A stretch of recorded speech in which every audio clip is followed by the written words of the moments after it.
नमस्कार मित्रांनो. अरिथमेटिकचा अभ्यास करताना आपल्याला सर्वच टॉपिक हे चांगल्या पद्धतीने करावे लागतात.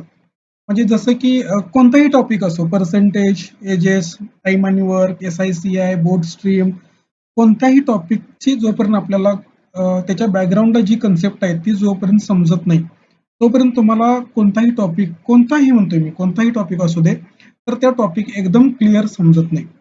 जोपर्यंत तुम्ही कन्सेप्ट क्लिअर करत नाही, तोपर्यंत तुम्हाला तुमचं स्पीड सुद्धा वाढणार नाही. आणि प्री लेव्हलला काय होतं, की प्रीच्या एक्झामना सगळ्यात इम्पॉर्टंट असतं ते म्हणजे स्पीड. आणि स्पीड त्याच वेळी तुमचं चांगलं होईल, ज्यावेळी तुमच्या सर्व कन्सेप्ट क्लिअर असतात. सर्व कन्सेप्ट. एखादी कन्सेप्ट जरी तुम्ही मिस केलीत, तरी तुमचा 1 मार्क जाऊ शकतो. आणि प्रीला तुम्हाला माहिती आहे, की पॉइंटमध्ये सुद्धा मार्क खूप महत्त्वाचे असतात. त्याच त्याच सोबत आपण असाच एक टॉपिक आज डिस्कस करणार आहोत, की खूप इझी टॉपिक आहे आणि त्या टॉपिकची जर तुम्हाला त्याच्या बॅकग्राऊंडला जी कन्सेप्ट आहे किंवा कोणत्या फॉर्म्युलावरती तो टॉपिक चालतो, हे जर तुम्हाला चांगल्या पद्धतीनं समजलं, तर तुम्ही त्या टॉपिकमध्ये मास्टर होऊ शकता. तर आपल्याला एक टॉपिक शिकायचं आहे, टाईम आणि वर्क. सध्या थोडं बेसिक बेसिक या टॉपिकचा आपल्याला कन्सेप्ट बघून घ्यायचे आहेत. काही बेसिक क्वेश्चन आपल्याला बघायचे आहेत. त्या बेसिक क्वेश्चननुसार तुम्हाला थोडीशी हिंट येईल, की हा टॉपिक नेमकं कसं सॉल्व्ह करायचा किंवा ह्या टॉपिकचे प्रश्न आपल्याला कसे सॉल्व्ह करावे लागतील. तर त्या टॉपिकबद्दल आपण थोडीशी आज चर्चा करणार आहोत. टाईम आणि वर्क ह्या टॉपिकमध्ये सुरुवातीला तुम्हाला काही गोष्टी माहीत असायला पाहिजेत. एक, टाईम आणि वर्क हे नावातच आहे. तर तुम्हाला त्या प्रश्नामध्ये टाईम दिलेला असेल. हा टाईम तुम्हाला मध्ये असेल, मिनिटमध्ये असेल, डेजमध्ये असेल किंवा काय म्हणू शकतो आपण त्याला, की अवर्स, मिनिट झालं, डेज झालं. ह्या पद्धतीनं हा टाईम तुम्हाला दिलेला असेल प्रश्नामध्ये. त्याच्यासोबतच टाईम सोबतच इफिशियन्सी. आता इफिशियन्सी म्हणजे काय? हे प्रश्नामध्ये तुम्हाला मी जसं-जसं प्रश्न समोर येतील, तसं-तसं सांगत चालेल. याला आपण पॉवर सुद्धा म्हणू शकतो. म्हणजे पॉवर म्हणजे एखाद्या व्यक्तीनं काही प्रश्नामध्ये आपल्याला दिलं, की 10 मेन आहेत. 10 मेनला एक काम करायला 10 दिवस लागतात. तर 10 मेनची काहीतरी पॉवर असते किंवा त्यांची इफिशियन्सी असते. ती कशी काढायची ते सुद्धा आपण या टॉपिकमध्ये बघणार आहोत. सुरुवातीला आपल्याला बेसिक बेसिक बघायचं आहे. त्याच्यानंतर तिसरा महत्वाचा पॉइंट म्हणजे टोटल वर्क. टोटल वर्क कसं काढायचं, की एक वर्क आहे आणि ते वर्क करायला काही लोक आहेत आणि त्या लोकांना काही दिवस लागतात. तर टोटल वर्कचा फॉर्म्युला सुद्धा काय आहे तो सुद्धा आपण बघणार आहोत. जसं की आपण एक फॉर एक्झाम्पल घेऊ शकतो, की समजा एक मेन आहे किंवा एक मॅन आहे. तर त्याच्यानंतर सेकंडला आपण वुमेन घेऊया. त्याच्यानंतर थर्डला आपण एक चाइल्ड घेऊया, एक लहान मुलगा. तसं प्रॅक्टिकल विचार करायला गेलं तर पॉवर जास्त कुणाची असेल? एका मॅनची असेल. त्याच्यानंतर कुणाची असेल? वुमेनची असेल. आणि त्याच्यासोबत सोबत त्याच्यानंतर चाइल्डची, एक लहान मुलगा काम करतोय, तर त्याची पॉवर नक्कीच ही मॅनपेक्षा थोडीशी कमी असणार आहे.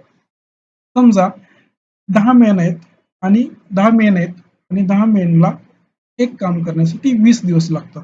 तर टोटल वर्क आपण कसं काढू शकतो? Total work is equal to आपल्याला काय फॉर्म्युला शिकायचा आहे, की लागणारा टाईम 10 दिवसांचा किंवा आणि त्याच्यासोबत सोबत किती लोकं आहेत? 20 लोकं असतील किंवा 20 दिवस लागले, 10 लोकं असतील, 10 दिवस लागले, जे काही तुमचं प्रश्नामध्ये दिलेलं असेल तर.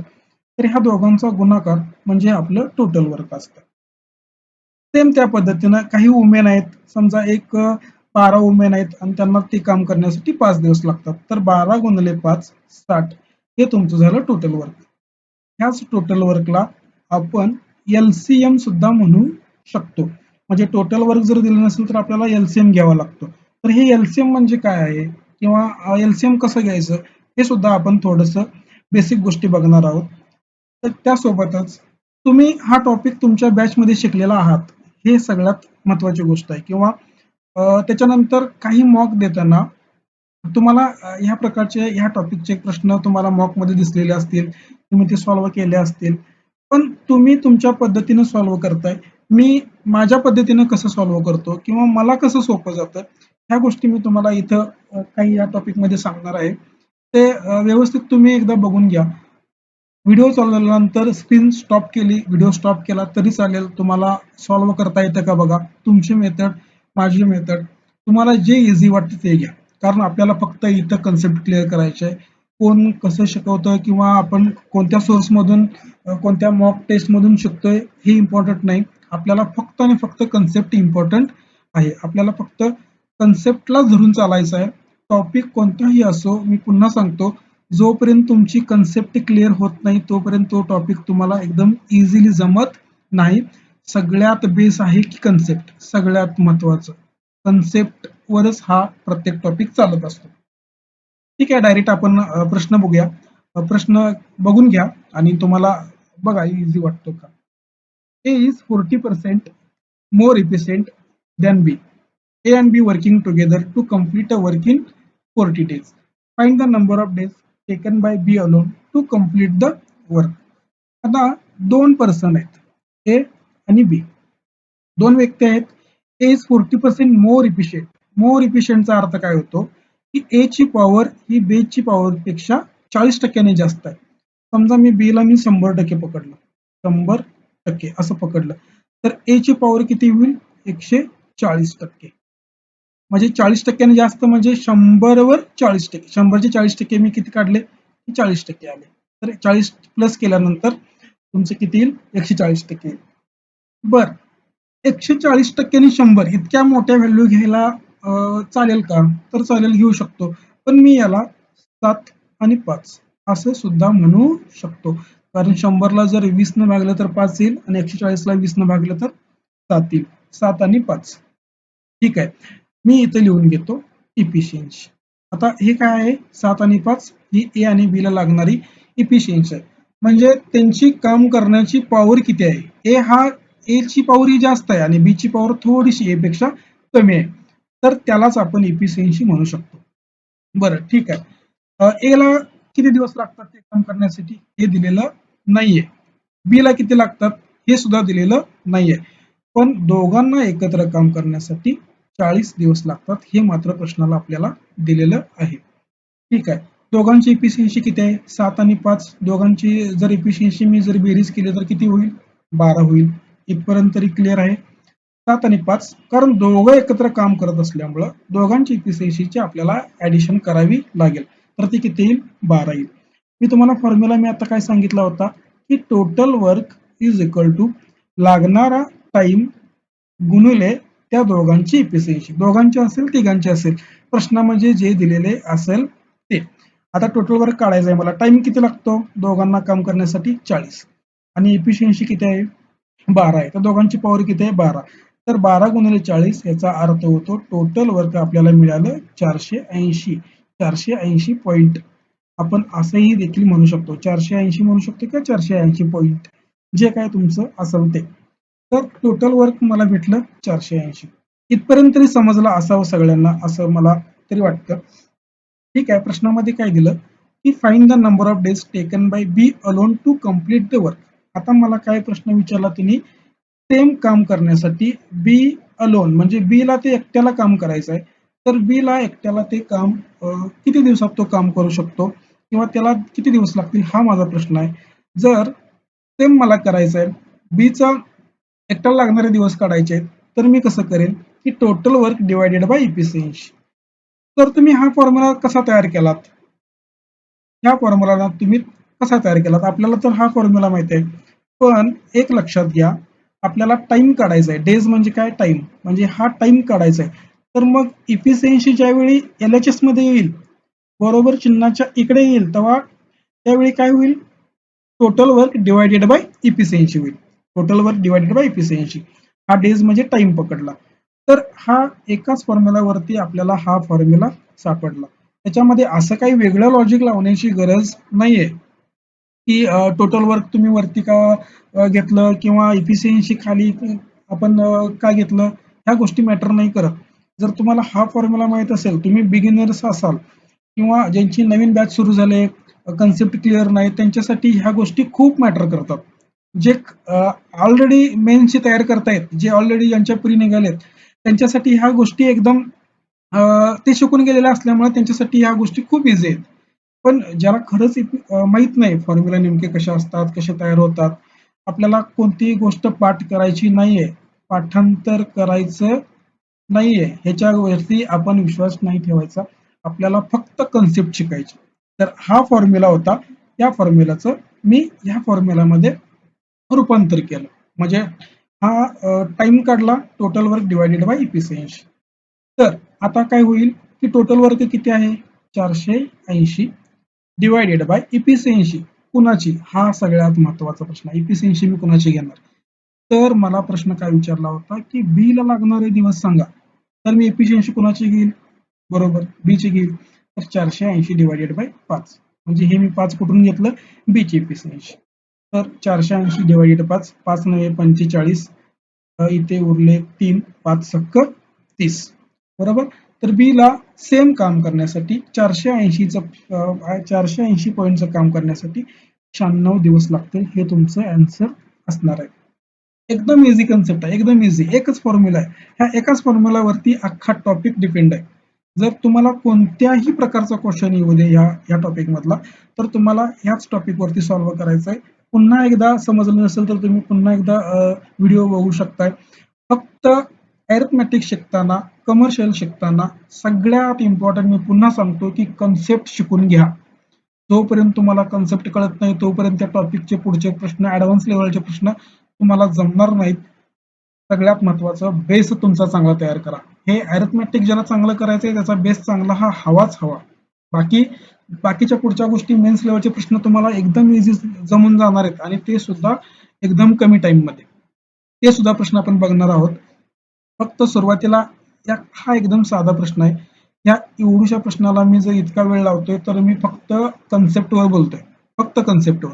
कन्सेप्ट असेल तर त्याला प्रश्न जमेल. पुढचा प्रश्न बघा. ह्याच प्रश्नावरती अडकून पडायला नको. पुढे बघा. पुढे त्यांनी प्रश्न काय दिला होता की 35 woman can pluck flowers on a garden for 5 hours per day. If plucking time is increased by 2 hours, then what is the number of women to be required? म्हणजे सुरुवातीला किती वुमेन आहेत? 35 वुमेन आहेत. ठीक आहे. बर, 35 वुमेन आहेत आणि ह्या 35 वुमेनला एकत्र काम करतात. सगळे एकत्र येऊन एक काम करतात. बरं ठीक आहे.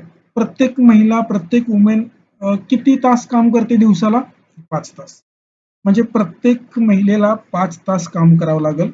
तसंच ह्या 35 महिलांना सुद्धा एकत्र काम करायचं आहे, एकाच ठिकाणी काम करायचं आहे आणि दिवसाला 5 तास काम करायचं आहे. त्याच्यानंतर मग ते वर्क कुठंतरी जाऊन पूर्ण होतं. मग ते काम पूर्ण होतं. मग मी टोटल वर्क मी पुन्हा एकदा फॉर्म्युलावरती जातो. Total work is equal to लागणारा टाइम इंटू त्यांची इफिशियन्सी. आता सर इथं तर एफिशियन्सी नाही, मग मी एफिशियन्सी कसं घेणार?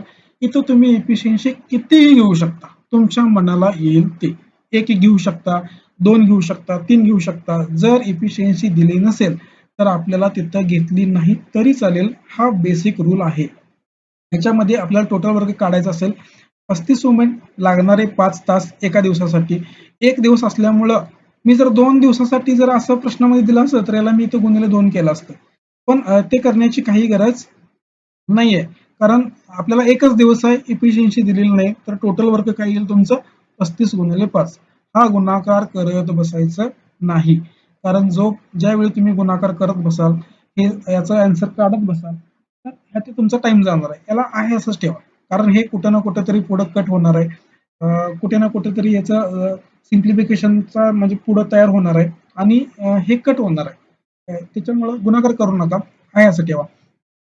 प्रश्न काय विचारला? If plucking time is increased by 2 hours. म्हणजे हेच टोटल वर्क आहे. 35 गुणिले 5 हे टोटल वर्क आहे. तर त्यांनी विचारलं की जर हे 5 तास जे आहेत त्याला मी 2 ने वाढवून घेतो, कारण प्रश्नामध्ये दिलंयच तसं.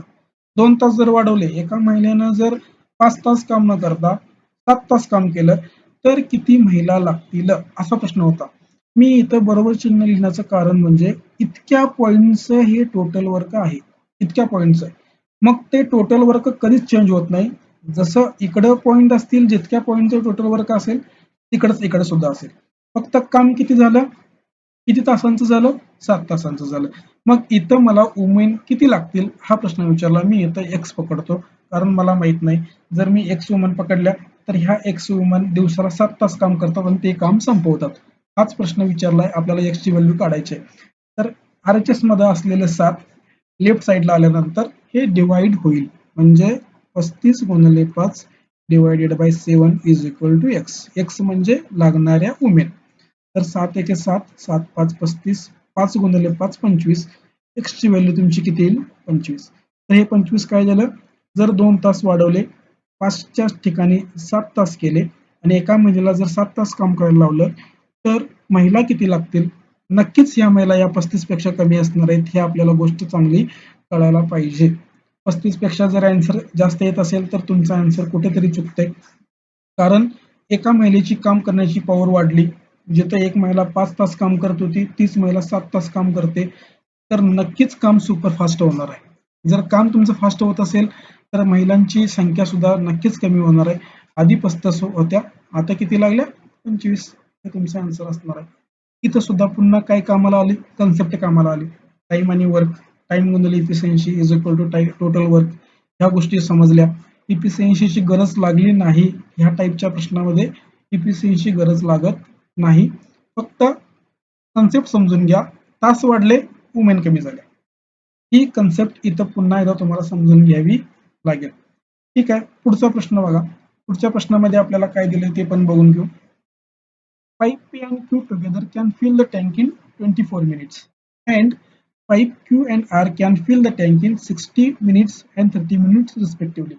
म्हणजे एका ठिकाणी P आणि Q एकत्र काम करतात, त्याला किती दिवस लागतो ते दिलेलं आहे, सॉरी किती मिनिट लागतात ती व्हॅल्यू दिलेली आहे, आणि Q एकटा आणि R एकटा या दोघांची 60 आणि 30 मिनिट रिस्पेक्टिव्हली ही दिलेली आहेत. आणि इफच्या पुढं आपल्याला प्रश्न असतो, if pipe P doubles it's efficiency and pipe are reduced to half of its efficiency, then find the time taken by P and R together to fill the tank. एक tank आहे, असा टँक आहे, त्या तो tank भरण्यासाठी, इथं भरण्यासाठी P ला किती टाइम लागतो, Q ला किती टाइम लागतो हे आपण बघणार आहोत. सुरुवातीला P आणि Q दोघांना एकत्र काम करण्यासाठी 24 मिनिट लागतात. इथं मी स्ट्रक्चर लावताना कसं लावतो, सुरुवातीला PQ लिहून घेतलं, इथं टाइम लिहून घेतलं, इथं इंटो असेल, इथं त्या दोघांची इफिशियन्सी असेल आणि इज इक्वल टू काय असेल, टोटल वर्क, जे की ह्या टँकचं किती लिटरची टाकी आहे बाबा, त्या लिटरमध्ये त्या टँकमध्ये किती लिटर त्याची कॅपॅसिटी आहे, हे असतं आपल्याला टोटल वर्क. ठीक आहे, P आणि Q ला किती वेळ लागतो, 24 मिनिट लागतात. ठीक आहे, त्याच्यानंतर त्यांनी काय सांगितलं, Q ला 60 मिनिट लागतात आणि R ला 30 मिनिट लागतात. इथपर्यंत ह्या गोष्टी आपल्याला प्रश्नामध्ये दिलेल्या आहेत, गोष्टी गिव्हन आहेत. P आणि Q दोघांना इतके दिवस लागतात, Q ला इतके दिवस लागतात, R ला इतके दिवस लागतात, तर मग P ला सुद्धा कितीतरी लागत असतील ना, इथे काहीतरी व्हॅल्यू येईल, म्हणून मी इथं P ला सुद्धा लिहून घेतो. आता मी मगाशी बोलल्याप्रमाणे की टोटल वर्कला आपण LCM देखील म्हणू शकतो. आता ही LCM कन्सेप्ट काय, की ह्या ज्या व्हॅल्यू आहेत 24, 60, 30 या व्हॅल्यूकडे बघितल्यानंतर आपल्याला काय वाटतं की LCM किती घ्यावा, की 120 घेतला. आता 90 जर घेतलं तर 30च्या पाड्यात 90 येतं, 30च्या पाड्यामध्ये 90 येतं, किंवा 90ला 30ने भाग जातो, पण 90ला 60ने पण जातो भाग, पण ते पॉईंटमध्ये येतं. 90ला 24ने पण भाग जाईल, पण ते सुद्धा पॉईंटमध्ये येईल. मग मी अशी एखादी व्हॅल्यू घेतो की जी ती पूर्ण भाग जाईल का ह्या 24ने, 60ने, 30ने, 120. मी काय घेतो 120, कारण हे ह्या ज्या व्हॅल्यू बघतो ना आपण 24, 60, 30, हे बघितल्या आपल्याला LCM कळायला पाहिजे की किती घ्यायला पाहिजे, 120 घ्यायचा, 180 घ्यायचा, 240 घ्यायचं. हे ज्यावेळी तुम्हाला हे कधी समजेल, हे तुमचं प्रॅक्टिस न होईल. जोपर्यंत तुम्ही मॅक्झिमम प्रश्न हे सोडवाल या टॉपिकचे, तर त्यावेळी ह्या कन्सेप्ट तुम्हाला समजून जातील. ठीक आहे, असं समजून चला की ही टाकी 120 लिटरची आहे, 120 लिटरची आहे. मी 120 का घेतलं, हा LCM घेतला. मी पुन्हा एकदा सांगतो, 24, 60 आणि 30च्या पाड्यामध्ये ही व्हॅल्यू घेतलेली आहे. तुम्ही 120च्या ठिकाणी 240 सुद्धा घेऊ शकता, 360 सुद्धा घेऊ शकता, पण मी जास्त भागाकार नको, जास्त गुणाकार नको, त्यासाठी 120 ही व्हॅल्यू घेतोय. ठीक आहे, 120 लिटरची टाकी आहे. P आणि Q ला दोघांना 24 मिनिटं लागतात, तर त्या दोघांची पॉवर किती येईल, 5. पॉवर याचाच अर्थ इफिशियन्सी, दोघांची इफिशियन्सी किती येईल, 5. क्यू ला किती वेळ लागेल किंवा त्याची इफिशियन्सी किती येईल 120/60 2 आणि आर ला 120/30 120/30 म्हणजे 4 म्हणजे आर ची पॉवर 4 पॉईंटची असेल, क्यू ची पॉवर 2 पॉईंटची असेल आणि क्यू ची एकत्रित दोघांची 5 असेल.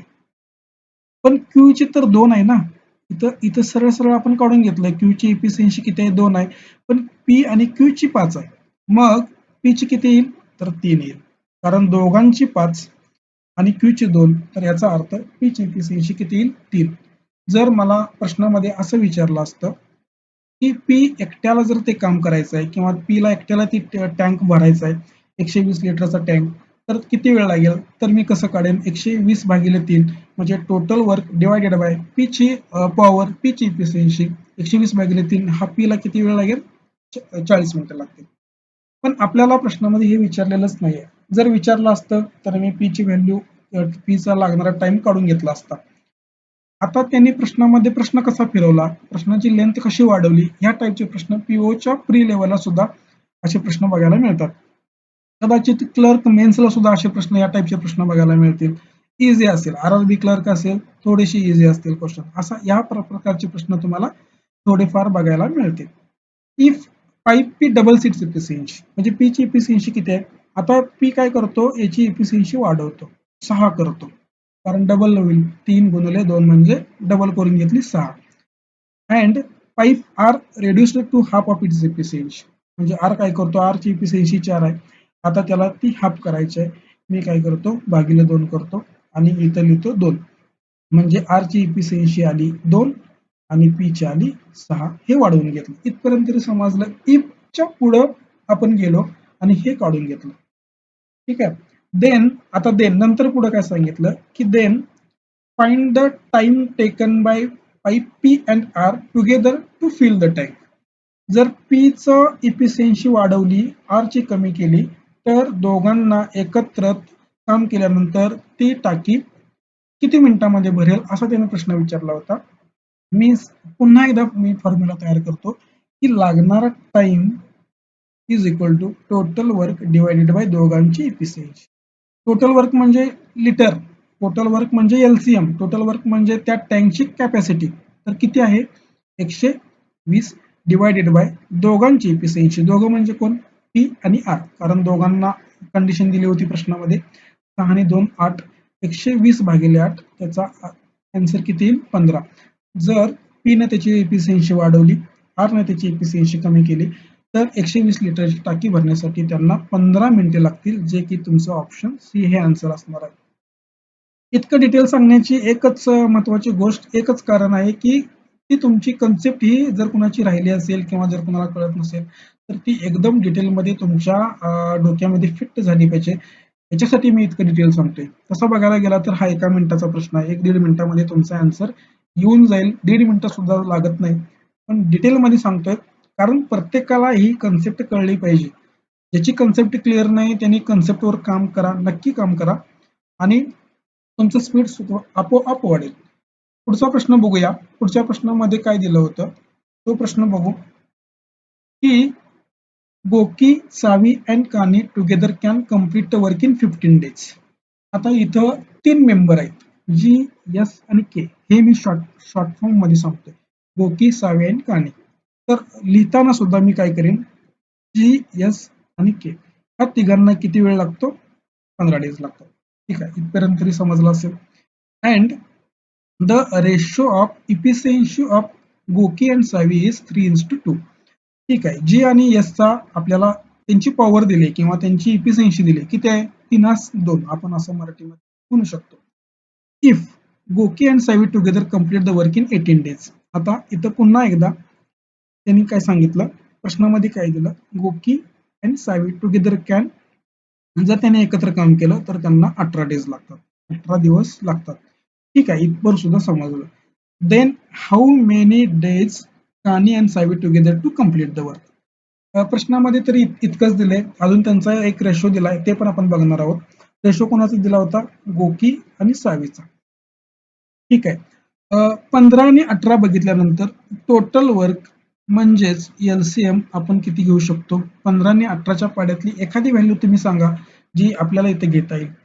15च्या पाड्यामध्ये 90 येतं, 18च्या पाड्यामध्ये 90 येतं. ही लहानात लहान संख्या आहे या दोघांची. तर मी एलसीएम किती घेतो?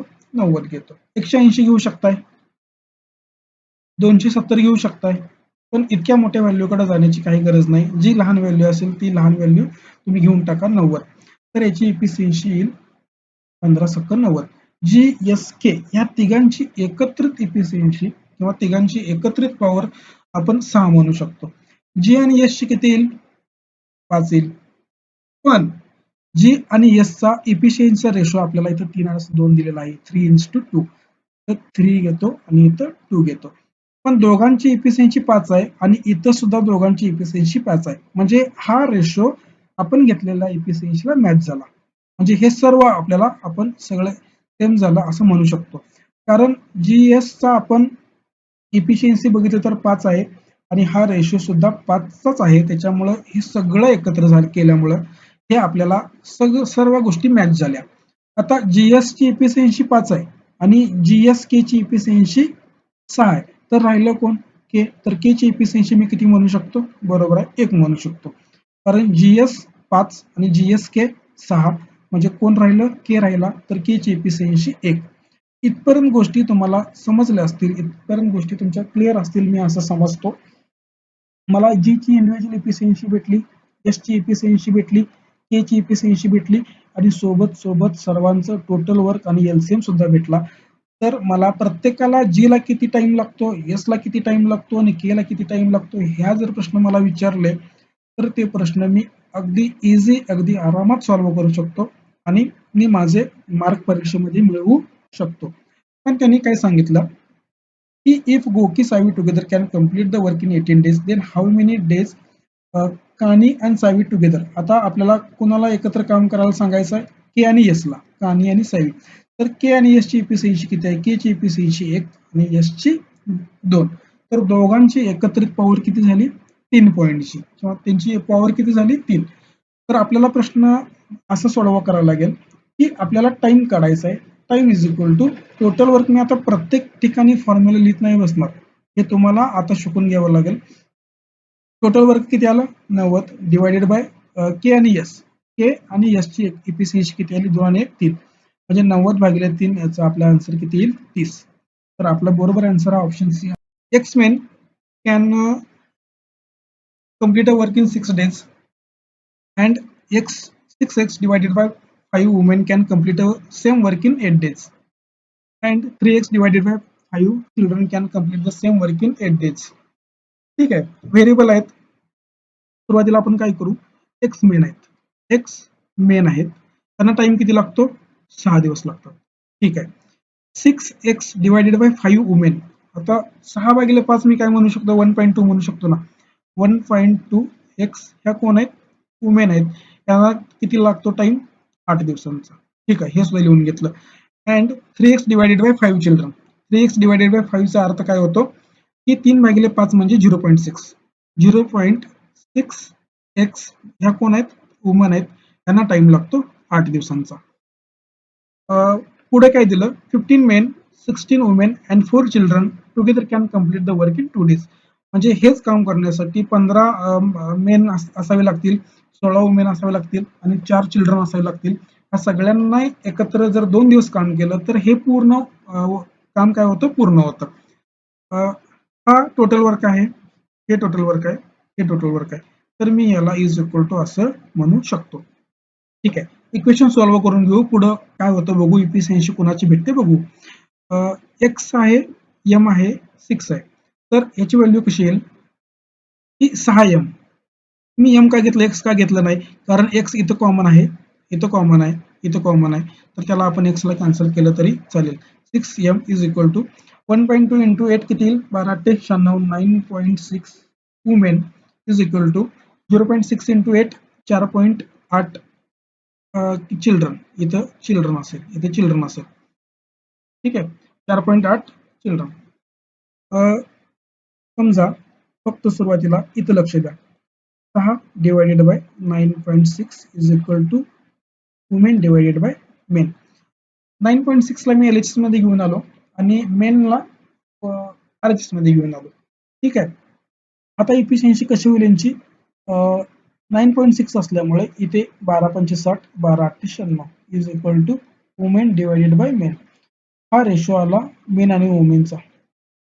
इथपर्यंत गोष्टी समजल्या. आता लक्ष द्या ह्या दोन गोष्टीवर. काय होईल 9.6 divided by 4.8 is equal to children divided by women. तर 48 एके 48, 48 दोन्ही 96 म्हणजे हे 2 येईल आणि इथे 1 येईल. तर हा रेशो कसा आला चिल्ड्रन आणि वुमेनचा 2:1.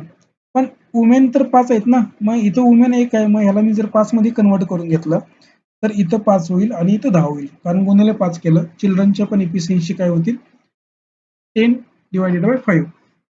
आता मेन, त्याच्यानंतर वुमेन, त्याच्यानंतर चाइल्ड. मेनची इफिशियन्सी किती आहे इथं 8 आहे, वुमेनची किती आहे 5 आहे आणि चिल्ड्रनची किती आहे 10 आहे. तिघांची इफिशियन्सी आली. आता मला टोटल वर्क काढायचं. 15 मेनची इफिशियन्सी किती आहे 8, म्हणजे 15 गुणिले 8 120. टोटल वर्क काढतोय आपण. वुमेन किती आहेत 16 वुमेन आहेत आणि वुमेनची पॉवर किती आहे 5, 16 5 80. त्याच्यानंतर चिल्ड्रन किती आहेत 4, चिल्ड्रनची पॉवर किती आहे 10, 10 गुणिले 4 40. तर हे झालं टोटल वर्क. टोटल वर्क किती येईल 120 अधिक 80 200 आणि 40 240. पण ह्या सगळ्यांना एकत्र काम करण्यासाठी 2 दिवस लागतात. तर 240 गुणिले 2 इज इक्वल टू 480. आपलं टोटल वर्क किती असणार आहे 480 असणार आहे. आता त्यांनी काय प्रश्न विचारला, find the time taken by one man to complete the work. एका माणसाला हे काम करण्यासाठी किती दिवस लागतील हा प्रश्न विचारला होता. तर ते काढण्यासाठी total work divided bye one man. एका मॅनची किती आहे इफिशियन्सी आहे 8, तर 480 भागिले 8 बरोबर 8 सख्खा 48 60 दिवस. म्हणजे एका मॅनला हे काम करण्यासाठी 60 दिवस लागतील. थोडंसं गडबडीने सांगतोय किंवा फास्ट सांगतोय, कारण आपले पहिले 2-3 प्रश्न आपण एकदम इझी मध्ये बघितलेत, कन्सेप्ट नुसार बघितलेत. तर ही कन्सेप्ट तुम्हाला समजली असावी असं समजतो. पुढचा प्रश्न बघू आपण. पुढच्या प्रश्नाकडे जाऊया. पुढचा प्रश्न काय, the ratio of the time taken to complete the work by A to B is 5:3. ठीक आहे, ए आणि बी चा पॉवर दिलेला आहे किंवा इफिशियन्सीचा रेशो दिला आहे. and the time taken by B alone to complete the work is 1/5 of the time taken by C alone to complete the work. ठीक आहे. If ABC together complete the work and they are gets the total wages is Rs 1035, then find the wages of B. जसं प्रश्नामध्ये आहे तसं आपण सुरुवातीला आधी लिहून घेऊया. तर ए आणि बी किती लोक आहेत, ए बी सी 3 लोक आहेत. ए आणि बी चा टाइमचा रेशो दिलाय. टाइमचा रेशो किती आहे 5 आणि 3. जर टाइमचा रेशो 5-3 असेल तर ए ला जर 5 दिवस लागत असतील, सपोज ए ला जर 5 दिवस लागत असतील तर, आणि बी ला जर 3 दिवस लागत असतील, बी तेच काम 3 दिवसात करतोय म्हणजे कमी करतो, तर याचा अर्थ काय होईल बी ची इफिशियन्सी जास्त असेल. तर हा इफिशियन्सी इथं येईल आणि 3 इथं जाईल. हा टाइमचा रेशो आहे, हा इफिशियन्सीचा रेशो आहे. तर त्याच्यानंतर आपल्याला दोघांचा गुणाकार केल्यानंतर टोटल वर्क येईल. हे आपण त्या फॉर्म्युलामध्ये बघितलेलं आहे. पुढे त्यांनी काय सांगितलं, the time taken by B alone to complete the work is 1/5 of the time taken by C alone. B ला एकट्याला टाइम किती लागतो 3 आहे, 3 कारण रेशो आहे. ही होल व्हॅल्यू नाही आहे. मी जर इथं 5x घेतलं 3x घेतलं तर आपल्याला समजून जाईल, उगाच कन्फ्युज व्हायला नको. तर बी ला लागणारा टाइम हा 1/5 आहे, कुणाच्या सी ला एकट्याला टाइम जितका लागतो त्याच्या 1/5 आहे. मग बी ला जर 3x लागत असेल तर हे 1/5 आहे, तर सी ला किती लागेल 15x. जर तुम्ही 15x चं 1/5 काढलं, त्याला 15x गुणिले 1/5 केलं तर तो टाइम येईल 3x. सी चा जो टाइम आहे त्याच्या 1/5 केलं तर बी चा टाइम आपल्याला मिळतो. ही कंडिशन होती, त्याच्यानुसार आपण सी चा टाइम काढून घेतला 15x. ठीक आहे. आता आपल्याला टोटल वर्क किती भेटेल 5x गुणिले 3 म्हणजे टोटल वर्क आपण किती म्हणू शकतो 15x म्हणू शकतो. मग सी ची इफिशियन्सी किती येईल 1 येईल. ए ची 3, बी ची 5 आणि सी ची 1. इथपर्यंत तर गोष्टी तुम्हाला क्लिअर झाल्या असतील. जसं जसं प्रश्नामध्ये दिलं होतं तसं तसं आपण लिहून घेतलेलं आहे. इफिशियन्सीचा रेशो दिला होता, त्याच्यानुसार ए बी सी ची इफिशियन्सी काढून घेतली आणि टोटल वर्क हे 15x करून घेतलं. ठीक आहे. आता वेजेसची कन्सेप्ट आपण शिकलो असेल किंवा मी तुम्हाला समजून सांगितली नाही. वेजेस हे असे असतात, वेजेस म्हणजे पगार. थोडक्यात सांगायचं, सोप्या भाषेत सांगायचं झालं तर पेमेंट. तर एक काम होतं, ते काम ए बी सी ह्या तिघांनी पूर्ण केलं. मग ए न काहीतरी काम केलं असावं, बी न काहीतरी त्याच्यामधलं काहीतरी पार्ट काम केलं असावं आणि सीला सुद्धा काहीतरी पार्ट ते काम केलं असावं. पण असं नाही की ए ची पॉवर म्हणजे बी ची पॉवर असावी, दोघांची पॉवर सेम आहे. कारण ए ची पॉवर 3 दिली, बी ची पॉवर 5 आहे आणि सी ची पॉवर 1 आहे. कारण तिघांनी जर एकत्र काम केलेलं असलं तरी तिघांची पॉवर ही वेगवेगळी आहे. कुणाची कमी आहे, कुणाची जास्त आहे. तर जर एकच काम असेल, तिघांनी सेम काम केलं असेल, तर त्यांना मिळणारं पेमेंट, त्या कामाचा मोबदला हा त्यांच्या रेशोमध्ये डिवाइड केलेला असतो. तिघांची एकत्रित एफिशियन्सी किती येईल? 3 आणि 5 8 आणि 1 9. आणि वेजेस किती आहेत ह्या कामासाठी? 1035. म्हणजे जर 9च्या पॉवरने तिघांनी काम केलं तर त्यांना 1035 भेटतात. तर आपल्याला प्रश्न विचारला की then find the wages of B. तर बी ची पॉवर किती आहे? 5 आहे. जर 9 म्हणजे 1035 तर 5 म्हणजे किती? हा प्रश्न होता. 5 म्हणजे किती आपण असं का काढतोय? कारण ती बी ची पॉवर आहे. तिघांची पॉवर 9 आहे आणि ह्या 9च्या पॉवरसाठी 1035 रुपये मिळतात. तर 5च्या पॉवरसाठी किती रुपये मिळतील? हा प्रश्न होता एकदम सोप्या भाषेत जर सांगायचं झालं तर.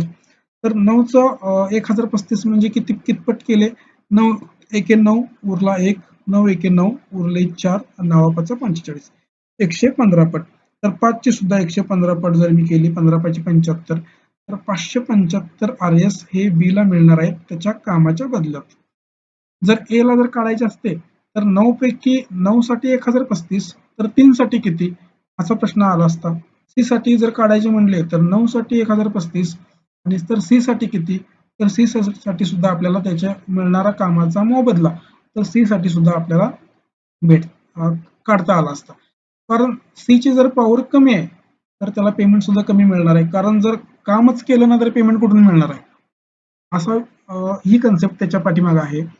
तर बीचं 5 ची इफिशियन्सी असल्यामुळे बीला 575 रुपये त्या कामाची मोबदला मिळू शकतो किंवा मिळाला असं म्हणता येईल. तर तुमचं राईट आन्सर असणार आहे 575 ऑप्शन सी. पुढचा प्रश्न बघू की Suresh alone can complete the work in X days. ठीक आहे, सुरेश मी यस लिहितो आणि त्याला वेळ किती लागतो? एक्स दिवसांचा. Banu alone can complete the work in 50 days. जर बानूला पकडलं तर त्याला टाइम लागतो 50 दिवसांचा. And efficiency of Banu is 50% more than that of the Janu. तर बानूची इफिशियन्सी 50% मोर म्हणजे 150 कुणापेक्षा? जानूपेक्षा. जानूला जर मी 100 पकडलं तर हा बानू 50% मोर म्हणजे 150 घेऊ शकतो. तसंच म्हणजे बानूला जर मी 3 पकडलं किंवा मग जानू 2 येईल किंवा जानूला 2 पकडलं तर बानू किती येईल? 3 येईल. हे 3 आहे कारण 50% मोर आहे. ठीक आहे, 3. मग टोटल वर्क किती येईल? सरळ सरळ सिंपल गणित झालं की 50 गुणिले 3 म्हणजे 150. 50 बानूला दिवस लागतात. त्याची एफिशियन्सी 3 आहे. 3 कुठून आलं? तर 50% मोर जानूपेक्षा. तर टोटल वर्क 50 गुणिले 3 म्हणजे किती? 150 असं आपण म्हणू शकतो. त्याच्यानंतर जर बघितलं प्रश्नामध्ये काय सांगितलं की if Banu and Janu together can complete a work in X days. Banu आणि जानूला ते काम करण्यासाठी सुरुवातीला आपण हे बघून घेऊ की बानू आणि जानूची एकत्रित एफिशियन्सी किती आहे? 5 आहे. बरोबर? कारण 3 आणि 2 म्हणजे 5. तर बानू आणि जानूला एकत्र काम करण्यासाठी किती दिवस लागतील? तर टोटल वर्क डिवायडेड बाय 5 दोघांची एफिशियन्सी म्हणजे 30 दिवस लागतील. पण 30 दिवस म्हणजे इथे एक्स दिलं म्हणजे एक्स ची व्हॅल्यू किती आली? 30 आली. कारण दोघांना एकत्र काम करण्यासाठी एक्स दिवस लागतात. एक्स म्हणजेच 30 दिवस. तर सुरेशला सुद्धा ते काम करण्यासाठी 30 दिवस लागतील. कारण एक्स ची व्हॅल्यू आपण किती काढली? 30. मग सुरेशची एफिशियन्सी किती येईल? 150 भागिले 30 म्हणजे किती येईल? 5 येईल. सुरेशची एफिशियन्सी भेटली, बानूची एफिशियन्सी भेटली, जानूची एफिशियन्सी भेटली, सोबत सोबत टोटल वर्क सुद्धा भेटलं. सगळ्या व्हॅल्यू आपल्याला आपल्या समोर भेटल्या. तर प्रश्नामध्ये काय दिलंय हे एकदम इझी असणार आहे. Find the ratio of the efficiency of Suresh to Janu. म्हणजे सुरेश आणि जानूचा एफिशियन्सीचा रेशो किती असणार हे आपल्याला काढायचं आहे. सुरेश किती आहे? 5 आणि जानू किती आहे? 2. तर तुमचा राईट आन्सर किती असणार आहे? 5 आणि 2. एकदम इझी प्रश्न होता. पुढचा प्रश्न बघूया. पुढे काय सांगितलं की 15 men and 15 women complete a piece of work in 30 days. आता टाइम आणि वर्कचा अभ्यास करताना हा सुद्धा एक वेगळा सब टॉपिक येतो. म्हणजे मेन आणि वुमेन एकत्र काम करतात. त्याच्यानंतर किती दिवस लागतात हा प्रश्न होता. ठीक आहे, बघू आपण तो सुद्धा आपण कन्सेप्ट क्लिअर करणार आहोत की 15 मेन आणि प्लस 15 वुमेन ह्या दोघांना म्हणजे मेन आणि वुमेनला 15 मेन आणि 15 वुमेन या सर्वांना एकत्र काम करण्यासाठी 30 दिवस लागतात. म्हणजे लागलेली मेन वुमेन गुणले लागणारे दिवस हे झालं टोटल वर्क. आता आपल्याला फक्त इफिशियन्सी माहित असायला पाहिजे मेन आणि वुमेनची. If the ratio of the efficiency of man to woman is 3:1. जे आपण बोललो तेच प्रश्नामध्ये त्यांनी दिलं की इथं मेनची इफिशियन्सी 3 येईल आणि वुमेनची 1 येईल. तर ह्या दोघांचा जर गुणाकार केला 15 वुमेन गुणिले इफिशियन्सी 3 तर 45 येईल आणि 15 वुमेन गुणिले वुमेनची इफिशियन्सी 1 बरोबर 15 येईल. ह्या दोघांना एकत्र काम करायचं आहे. दोघांना म्हणजे मेन प्लस वुमेनला. तर 30 दिवस लागतात. तर आपलं हे टोटल वर्क भेटेल. म्हणजे 45 गुणिले 15 येईल 60, 60 गुणिले 30 1800. 1800 पॉईंटचं वर्क असणार आहे आणि हे आपल्याला टोटल वर्क आपण याला म्हणू शकतो. जर दोघांना एकत्रित काम करायचं आहे मेन वुमेनला तर आपल्याला अशी कन्सेप्ट माहित असायला पाहिजे. ह्या सर्व गोष्टी आपण डिटेलमध्ये पुन्हा नवीन व्हिडिओमध्ये बघणार आहोत. फक्त मी हे सगळं एकत्र सांगतोय, तितका टाइम नाहीये व व्हिडिओची लेंथ वाढेल तर म्हणून मी शॉर्टमध्ये सांगतोय. टोटल वर्क 1800 भेटलं. देन प्रश्न काय विचारला, in how many days 25 main can complete the same work. Formula तोच आहे, आपल्याला टाइम काढायचा आहे. टोटल वर्क किती आलं 1800 डिवायडेड बाय 25 मेन. 25 मेनला किती दिवस लागतील असं काढायचं आहे. पण मेन म्हणजे काय, 25 मेन, एका मेनची इफिशियन्सी किती आहे 3 आहे, तर 25 मेनची इफिशियन्सी किती येईल 25 गुणिले 3 आपण करू शकतो 25 75. तर 1800 डिवायडेड बाय 25 गुणिले 3. गुणाकार करत बसायचं नाही, व्हॅल्यूची व्हॅल्यू वाढवायत कधीच बसायचं नाही. सुटसुटीत ठेवायचं, फॅक्टर पाडून घ्यायचे आणि असंच ठेवायचं. 3 एके 3, 3 सक 18, म्हणजे इथे किती आले 600. आता जर 600 भागिले 25 केलं तर 25 दुनी 50, उरले 10, 25 चोक 100. तर 25 मिनिटला ते काम पूर्ण करण्यासाठी 1800 पॉईंटचं काम करण्यासाठी 24 दिवस लागतील.